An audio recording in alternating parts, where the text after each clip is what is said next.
Dwi'n canu yn 39. O canner pawb o bedwar fan y byd, fynyw am hyd. Di uchel nid yw'r neb i eirau foliant ef. Di isel nid yw'r llaw i chwyddo'r foliant mawr. O canner pawb o bedwar fan y byd, fynyw am hyd. O canner pawb o bedwar fan y byd, fynyw am hyd. Yr eglwys, canner hon ei sam drwy'r ddeiar gron. Ond diwch na ffordd i'w gan o mawl y galon lan. O canner pawb o bedwar fan y byd, fynyw am hyd. Yn 39.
Yeah.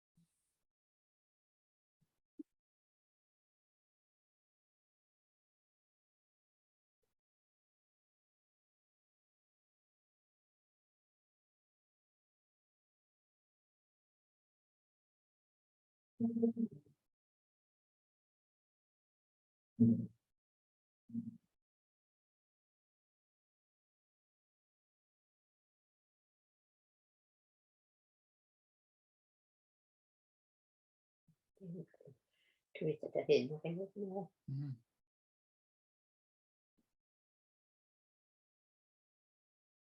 Deir yn hyd i weddio am yr undod hwnnw sy'n rhodd gan Grist i'n eglwys. Deir yn hyd yn y gobaith y bydd i'r unig bechyn a dod i gymod a Dduw. Cydnabyddwn ein bod yn perthyn i eglwysi a chymunedau sydd wedi eu chwynco gan anghyfiawnder yn enwedig pechod hiliau, sy'n acau gweld delw Dduw yn llewyrchu o bob wyneb dynol. Mae na gaeth yr arglwydd gennyt, dim ond gwneud beth sy'n iawn, caru teithgarwch ac ymostwng i rodion ostyngedig gyda'ch Dduw. Ac felly, yw'n ddawnebu beirwch a ffydd i gyffesu. Maddau i ni arglwydd, pan ddeuwn i arholi heb rodion ostyngedig gyda chi.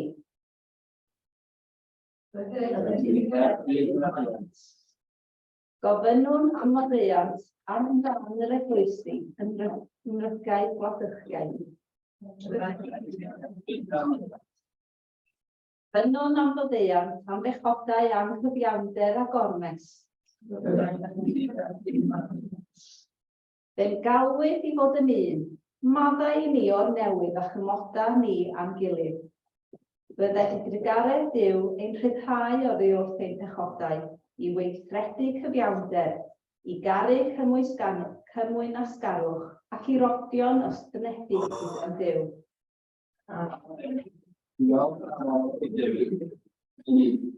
Gweddiwn. Dduw pawb, oherwydd y gariad rhyfeddol, mae ein pechodau wedi golchi ymaith, ac rydym yn rhan o'r gymuned sy'n annwyl gennyt. Deuwn gyda bron yn deulu sanctaidd, yn bobl yr enfus, yn unedig o fewn amrywiaeth hardd y greadigaeth. Dathwn pestri cyfoethog y teulu dynol. Ymdyngedwn i oresgyn rhagfarn ac ymraniad lle bynnag ei gwelwn ac i rodion os dyngedig gyda chi. Amen.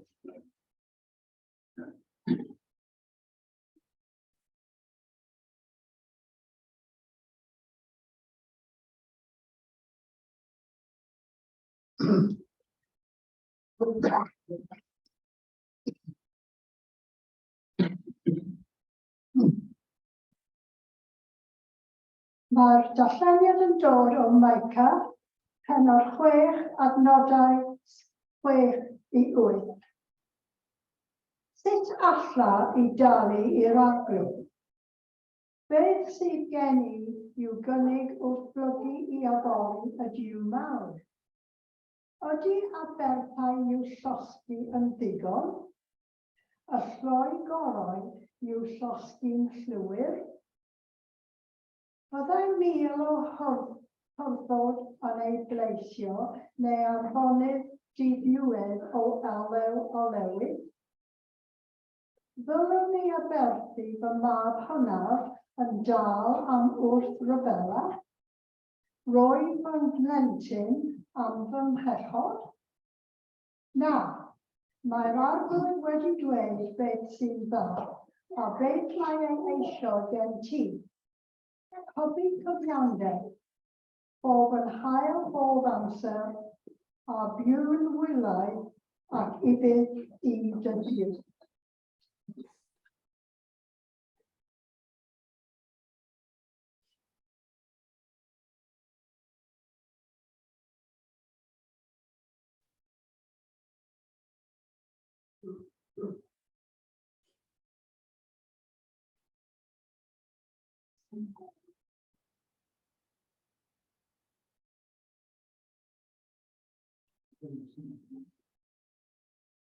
Gwasanaeth cyfiawnder a heddwch.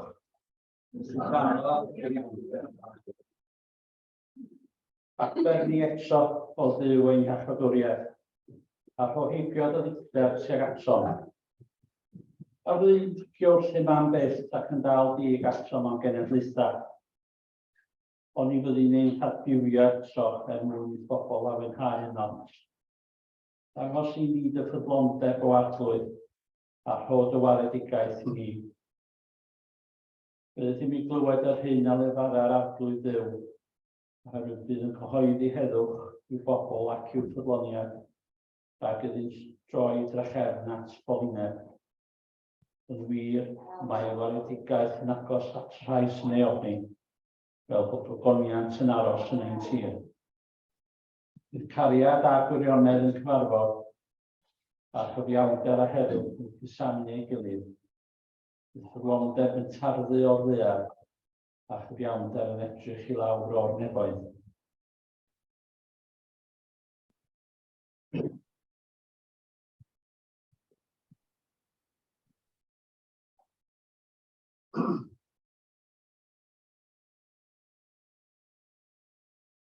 Darlleniad o lyg, penod 10, adnodau 25 i 37 o dan y teitl y Symariad Tregarog.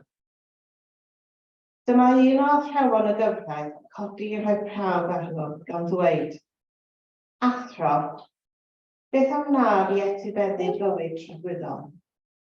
Meddai ef wrtho, beth sy'n ysgrifenedig yn y gyfraith? Beth a ddarlleni di yno? Atebodd yntai, car y rhagwyd y ddiw a holl galon, a holl enaid, ac a holl nerth, ac a holl feddwl, a char dy gymydog fel ti dy hun. Meddai ef wrtho, atebais dwi'n gywir, gwna hynny, a byw byddi. Ond roedd am ei gyfiawnhau ei hun, ac meddai wrth Iesu, a pwy yw fy nghyfydog?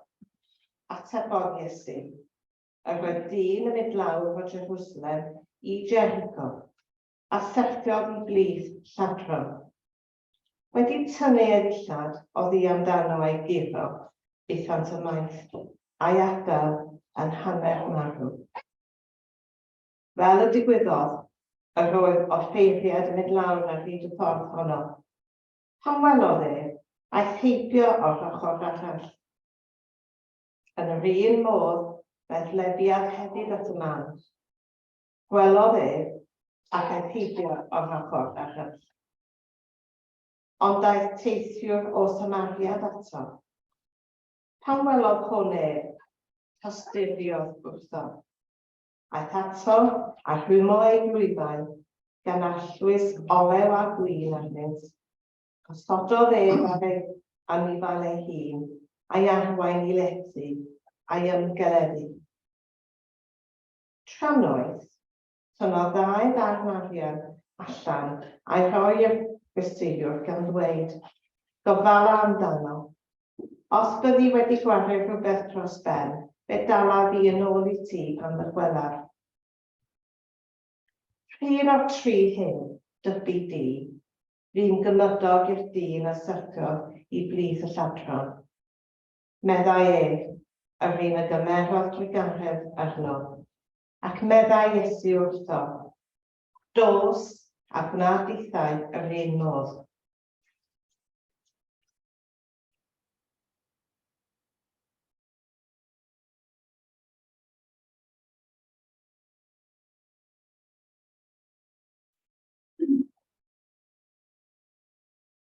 I barhau'r addoliad wedi dannu fo'n gilydd emyn 205. 205. Emyn mawr gwelyniraethog. Dyma gariad fel y moroedd, tosturiaethau fel y ffug. Trosodd bywyd pyr yn marw i brynu'n bywyd ni. Pwy all beidio a chofio amdano, pwy all beidio a treithi glod. Dyma gariad nad a'n angof, trafodd nefoedd wen yn fod. Ar galfaria ar ymwygodd holl banhonnau'r ddaear mwyn. Torrodd holl ar gaeau'r nefoedd oedd yn gyfan hyd yn awr. Gras a chariad megis diliw yn ymdwar yma ynghyd. A chyfiawnder pyr a heddwch yn cusanu euog fyd. 205.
Rhyw fan yn fama, sy'n mae'n bosib cael clip ar y sgrin.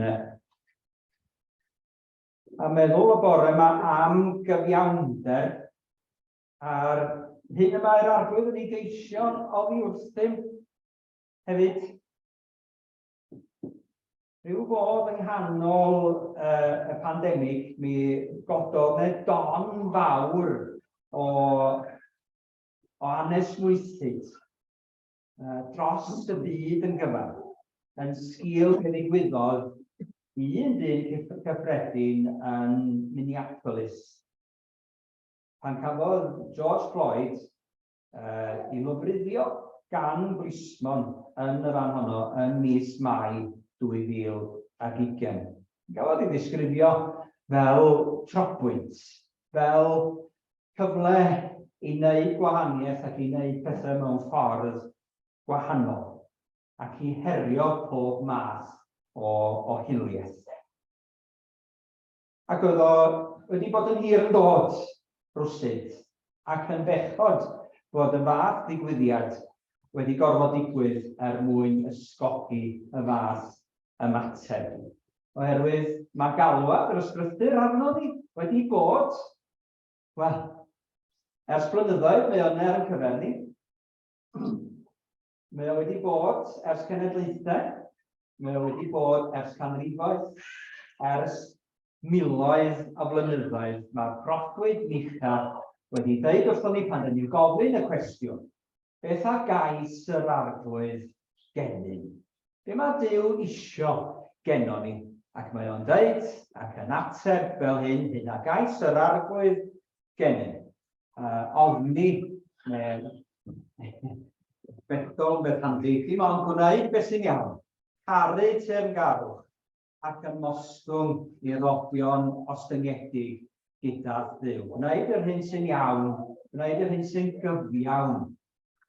Ac yna mae'r arglwydd yn ei geisio oddi wrthyn ni. Fel y cwestiwn hynny i'r arglwydd Iesu gan y bwrdd oedd am gyfiawnhau hun ac yn meddwl pwy yw yn hymydog felly. Mae Iesu mynd ati, nid i'w ateb o'n uniongyrchol ond i rannu stori hefo fo, y Samariad Trigaro. Ac wrth rannu'r stori, yn mynd o dan yr hynau i gyd, ac yn hynno ni gyd, ac yn dweud bod rhaid i ninnau fynd ati i ateb y cwestiwn, beth a gais yr arglwydd oddi wrthyn ni. Gwneud cyfiawnder, odion ostyngedig gyda Duw. Felly, be mae Gristnogion yn ei ddod i ganol y sefyllfa yma? Lle mae hiliaeth yn dal i fodoli, lle mae'n dal i wahaniaethu rhwng pobl ei gilydd. Lle mae'r fath disparity, anghydraddoldeb i'w gael yn y byd. A'r fath wahaniaeth rhwng gwerth bywyd hefyd rwsyd. Lle mae gwerth bywyd yn y gwledydd hyn, a'r gofal sydd yn cael ei roi ar bywyd, mor uchel. Ac eto, da ni'n fodlon iddo fo fod mor isel mewn cymaint o wledydd ledled y ddaear. Ac mae dod fel Cristnogion i ganol y sefyllfa. I ganol yr ymrafael yma, a'r teimladau sydd gan y byd.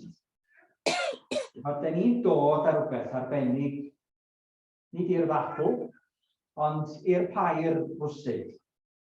da ni'n dod â ni'n hunain, da ni'n dod â'r Eglwys Cristnogol, da ni'n dod â geiriau Iesu Grist, da ni'n dod â'r hyn sydd yn yno ni fel pobl yr arglwydd Iesu Grist i mewn i'r hyn sy'n digwydd yn y byd ni heddiw.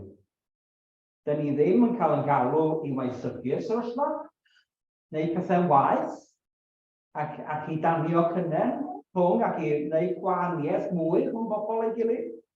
Da ni ddim yn cael yn galw i gadw pethau rhy fath, ac yma nhw wedi bod. Ond da ni'n cael yn galw fel mae Iesu hun, byddai'n ei weld yn yr ddameg yna ynglyn â'r Samariad sy'n garo. Iesu hun, y Samariad mwyn, fel da ni'n ganu yn ein caneuon plygain rhai ohonyn nhw. Yn dod i lawr o'r neb i wella clwyfau, i wneud gwahaniaeth, i fod yn rhoi ei hun i mewn i'r sefyllfa. Cy'n gofyn i ninna hefyd, sut ydyn ni'n hodio mewn cyfiawnder mewn gwirionedd? Sut ydyn ni'n bod yn iawn bob amser?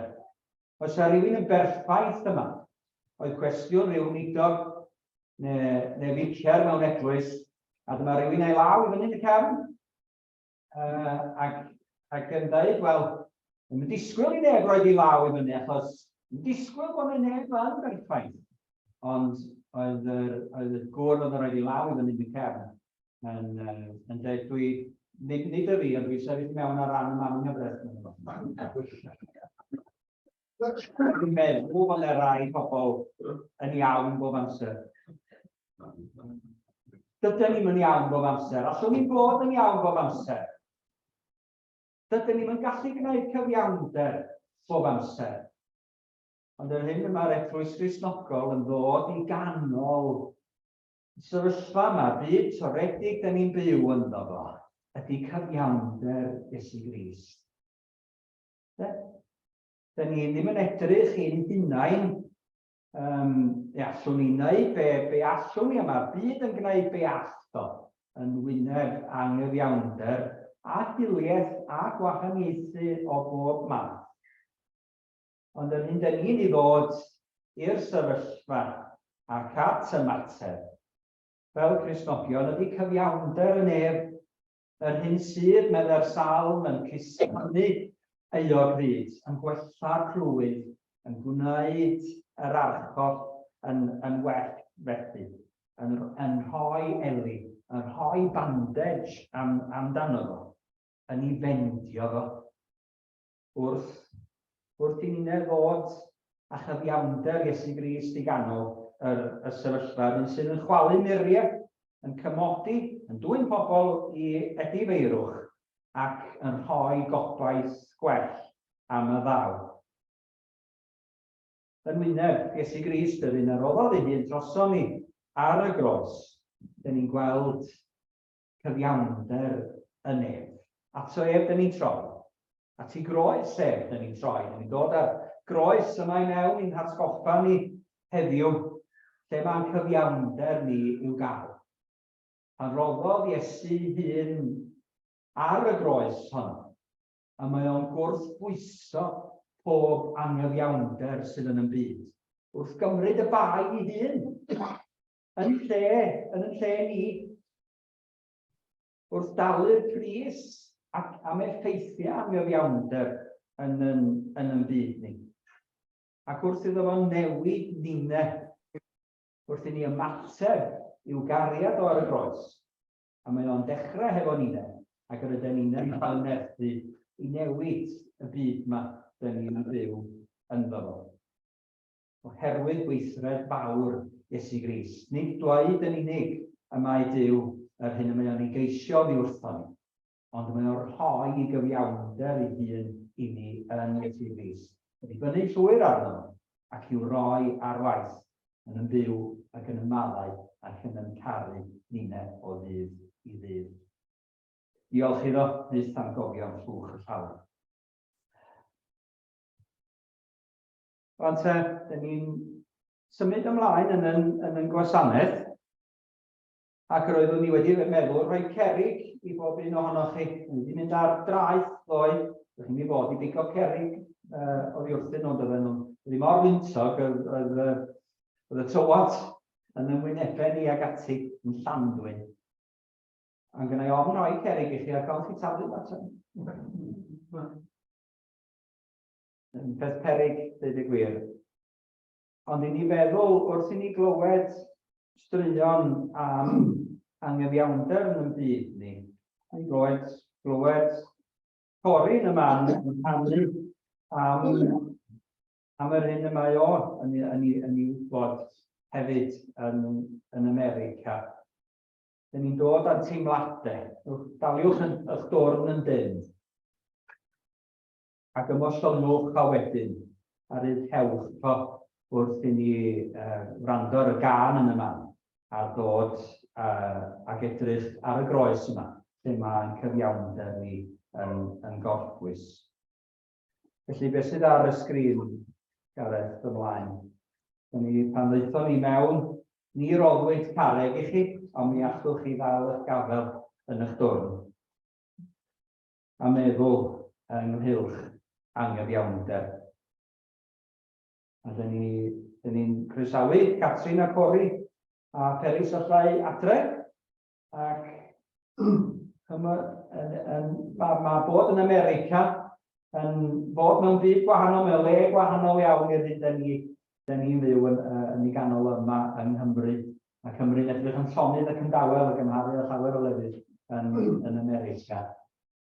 Ond Cori, falle ti'n rhannu rhywbeth efo ni ynglyn â y brofiad eithaf yn byw ac cael dy fagu yn Savanah. Tenesee, diolch. Diolch i ti. Wel, byddai pawb, mae'n braf i fod yn ôl gyda chi ar ôl ychydig wythnosau yn ôl yn Savanah, Tenesee. A mae hi wedi gofyn i fi rhannu ychydig bach am yn profiad o yr hyn da ni'n sôn am y reconciliation, racial reconciliation ac ati. Ac felly, dwi'n dod o'r de, Savanah, Tenesee, a wrth gwrs, os ydych chi'n mynd yn ôl dim ond ychydig blynyddoedd, byddwch chi'n cofio am hanes y segregation laws oedd yn ddiweddar iawn. Ac pan o'n i'n meddwl am hanes fy nhref i, o'n i wastad jyst yn ofn edrych yn ormodol mewn i'r peth, rhaid ofn bydde fi jyst yn ddim hoffi beth dwi'n gweld.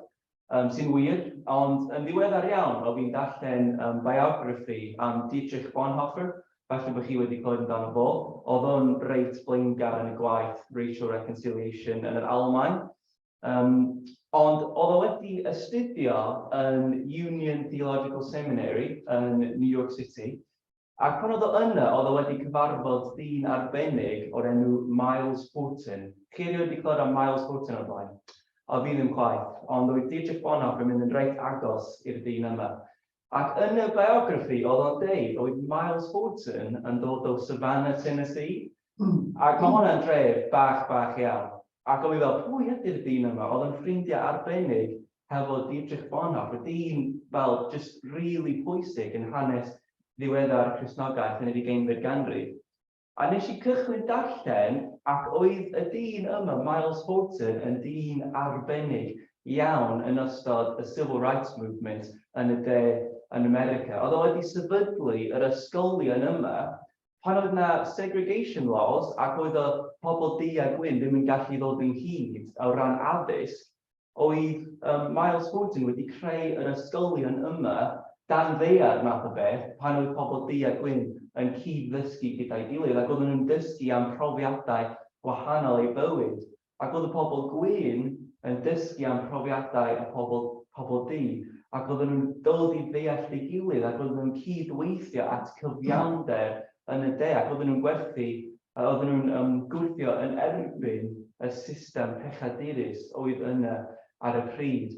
Ac un o myfyrwyr oedd yn dysgu yn un o ysgolion Miles Horton oedd Martin Luther King Jr. a Rosa Parks ac y pobl arbennig yna. So, pan oedd hi'n dysgu am hanes Miles Horton, oedd hi fel, beth yn y byd, pam dyn ni ddim yn dysgu am y dyn yma yn ein tref ni hwnna, am tref genedigol y dyn yma. So, yn ddiweddar, nes i cychwyn sgwrsio hefo pobl yn ein tref i, yn ystod yr holl pethau George Floyd yn ystod yr holl pethau Black Lives Matter. Ac o'n i'n reit ar dan am y ffaith bod yna ddim legacy y dyn yma yn ein tref ni. Ac felly mae yna dynes sy'n weinidog yn y tref Savanah. Ac oedd hi yn reit blaengar am y gwaith yma hefyd.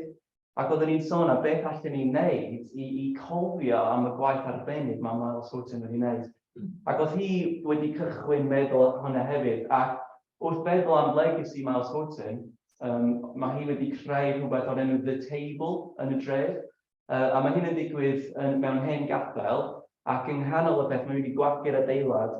A pob un diwrnod mae yna bwrdd, a mae yna bwyd am ddim, a mae yna cyfle i pobl o pob math i ddod ynghyd a jyst mwynhau pryd o bwyd gyda'i gilydd.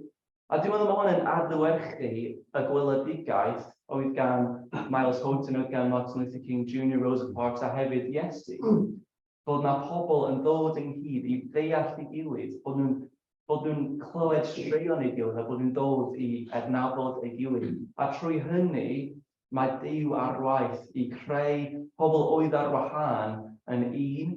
Felly dwi wrth fy modd hefo stori Miles Horton, a dwi'n eich gwahodd chi mynd adra i Google efo dysgu am ei stori, dysgu am ei waith arbennig, yr Highlander Folk School oedd beth oedd o wedi creu trwy Tenesee, nifer ohonyn nhw. A mae'n jyst yn hanes arbennig, a dwi wrth fy modd i dweud ychydig bach am y stori. Ond dyna i gyd sydd gyda fi nawr. Diolch yn fawr am y croeso yno, mae'n braf i fod gyda chi eto. Diolch.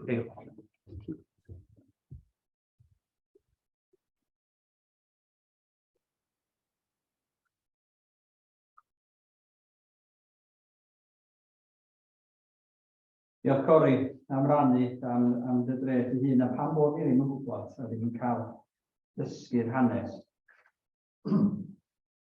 Lawr o'n chi a straeon i'w rannu o fewn i'ch teuluoedd eich hunain felly. Mae eisiau ni ddod ar straeon yna i'r Undeb. Oherwydd wrth wneud, da ni yn sefydlu cyfiawnder yn dod â fo i fyny felly ac yn dod â fo i'r amlwg. Ac eleni hefyd, 10 mlynedd ar 20 yn ôl, da ni'n cofio bod llanc yn 'i arddegau ym Mhrydain o'r enw Stephen Lawrence wedi cael ei lofruddio wrth iddo ddisgwyl bus. Da ni'n cofio ac yn anrhydeddu i rieni fo, a frwydro'n ddiflino dros gyfiawnder. Yn plygu ein pennau o gwylydd ynghylch cyn lleied mae cymdeithas wedi camu ymlaen mewn 10 mlynedd ar 20. Ni hefyd yn cyd-sefyll efo'n brodyr a chwiorydd yn Minesota, yn cofio George Floyd a gafodd ei fygu'n araf i farwolaeth, mewn enghraifft erchyll o hiliaeth a chamddefnyddio grym. Diolchwn am y llid a dicter a adleiswyr ledled y byd, ac a gyhoeddodd yn eglur mae bywydau byd o bwys Black Lives Matter. Gan anrydeddwyd yr holl bobl oedd i'r dioddefod gynt a'r rhai sy'n dioddef heddiw oherwydd hiliaeth, xenophobia. Yn dawelwn gan gydnabod na wyddom ei henwau, na chlywyr ei straeon, ac na weithredu'r cyfiawnder.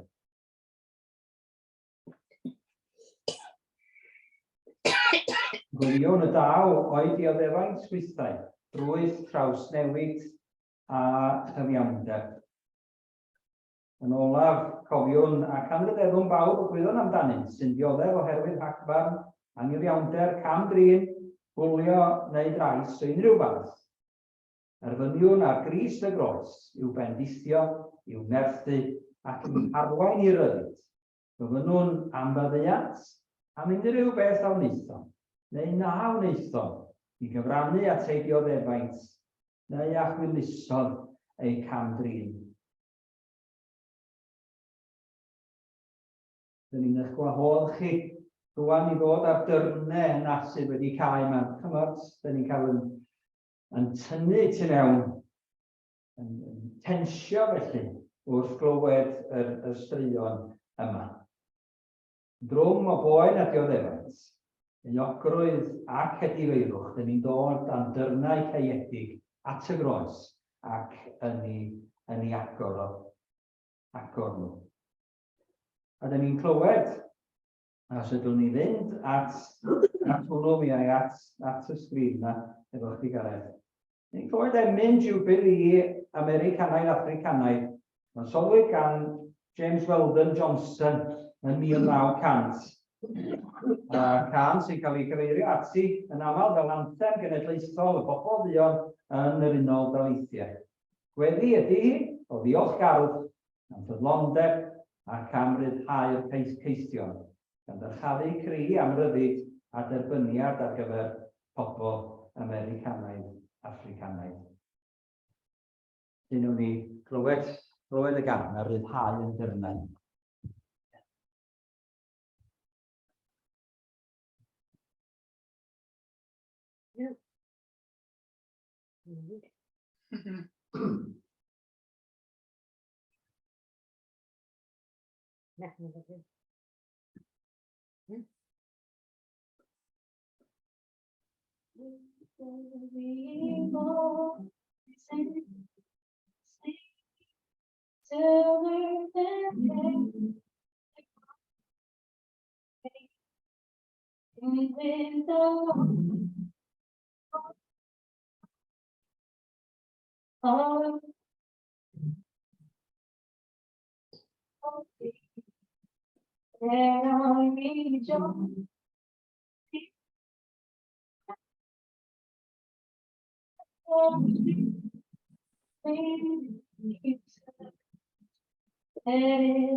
Felly ni ddadroddwn ni gweddi'r gweddi sydd i'w gael yn gymaint o ieithoedd ledled ddaear oherwydd bod y neges am Eglwysi Cymraeg i'w hal yn yr ieithoedd hynny hefyd. Gweddi'r arglwydd efo'n gilydd.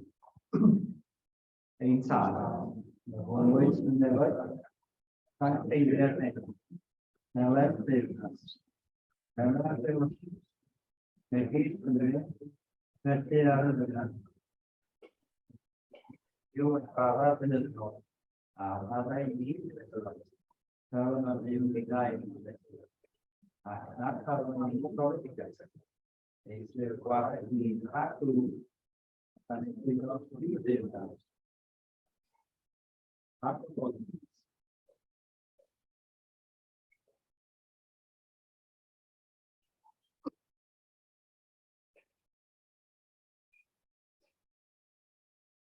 Dduw ar gyfer pawb, gosodwn ger y bron ein cyfranogaeth barod yn regioni hiliaeth. Ein hunan fodlonrwydd hawdd yn wyneb angyfiawnder, caledwch ein calonnau a thryfnder ein heneidiau, barna ni nid am y pethau hyn, ond am y ffordd y gweithredwn i drawsnewid y byd, i fod yn breswylfa i steyrnas di. Amen.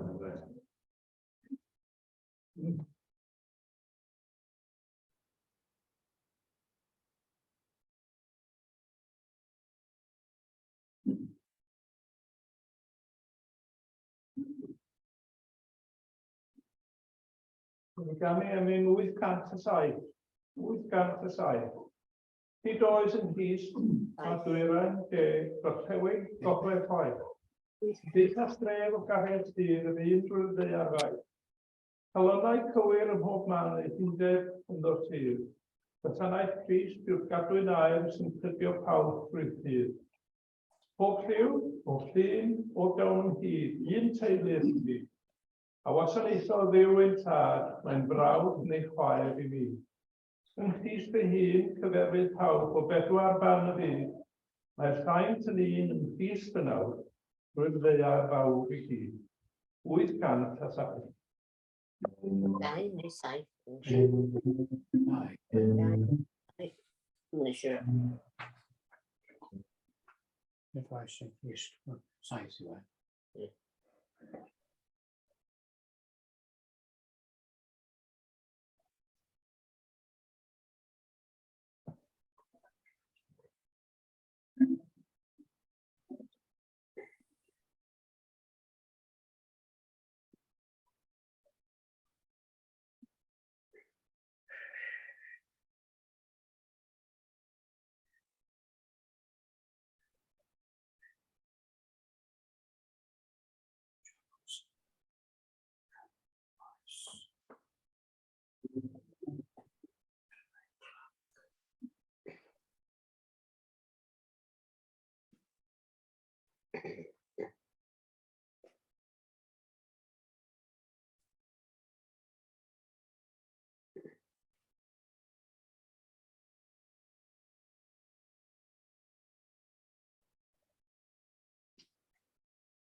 Mankind, Gair.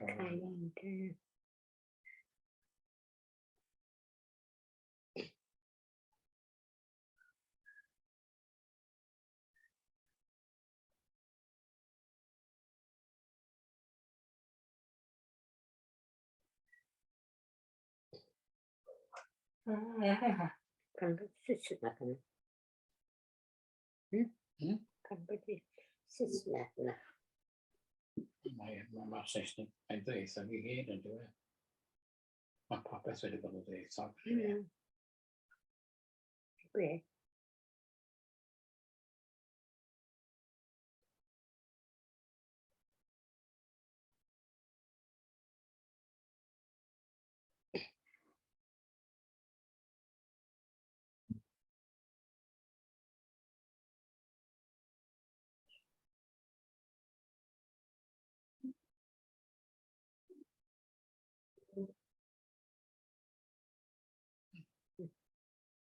Ar eich traed.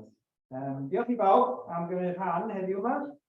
A cofiwch am yr cyfarfodydd a gwasanaethau yn ystod yr wythnos yma o weddi am Undod Cristnogol. Mae'n egoliadau a bapur os nad ydych chi'n cael nhw ar e-bost. Cofiwch am y panel hefyd sy'n bwysig iawn ar y diwedd.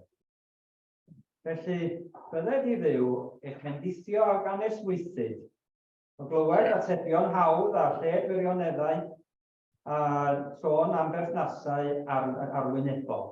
Fel y byddwch yn byw yn wir yn ofn yn y galon. Bydded i ddiw eich bendithio a dicter yn wyneb anghyfiawnder, gormes a chamfanteisio. Fel y bydd i chi weithio dros gyfiawnder, rhyddid a heddwch. A bydded i ddiw eich bendithio a dagrau Yn llifo dros y rhai sydd yn dioddef poen wrthodiad newyn a rhyfel. Fel y bydd i chi estyn llaw i'w cysuro a throi ei loes yn llawenydd. A bydded i ddiw eich bendithio a digon o'n fydrwydd i gredu a gallwch wneud gwahaniaeth yn y byd. Fel y gallwch wneud yr hyn a cred eraill na ellir ei wneud. I ddod â chyfiawnder a charedigrwydd i fywydau holl blant y byd ac i'r slodion. Amen. Rwy'ch chi'n ei rannu'r fendith efo'n gilydd i gloi. Gras arglwydd i'ch gilydd. A ariannu. Deithas y brifar. A fyddwn gyda ni o. Rawn hon. Cyfrif. Amen.